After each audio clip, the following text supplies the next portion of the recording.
আসসালামু আলাইকুম সুপ্রিয় এইচএসসি শিক্ষার্থী বন্ধুরা। ইতিমধ্যেই তোমাদের এইচএসসি আইসিটি পরীক্ষা শেষ হয়েছে, কিন্তু আমাকে অনেকেই প্রশ্ন করতেছো। এটা করাটাই স্বাভাবিক।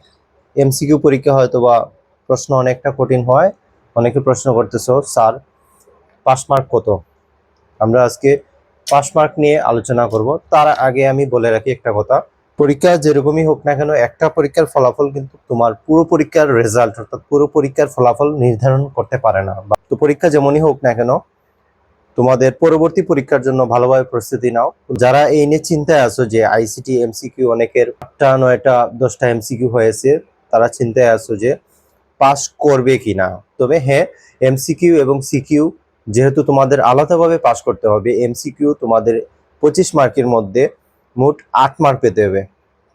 অর্থাৎ 33% মার্কস যদি আমরা 25 হিসেবে কাউন্ট করি 25-এর সাথে, তাহলে তোমাদের প্রাপ্ত নম্বর অর্থাৎ এমসিকিউ তোমাদের যাদের 8টা হয়েছে 9টা 10টা হয়েছে তারা নিশ্চিন্তে দেখো, তারা পাস করবে। এবং সিকিউর ক্ষেত্রে, সিকিউতে সবাই পাস করে, তারপরেও হয়তো অনেকে চিন্তিত আছো যে সিকিউতে মার্কস কত পেলে পাস করা যাবে।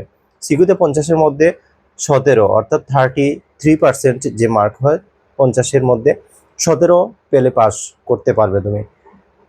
তো সবার প্রতি একটাই রিকোয়েস্ট থাকবে যে পরীক্ষা যেমনই হোক না কেন, পরবর্তী পরীক্ষাগুলো খুব ভালোভাবে দাও, যাতে তোমার ওভারঅল পরীক্ষার ফলাফলটা ভালো একটা জায়গায় পৌঁছাতে পারে।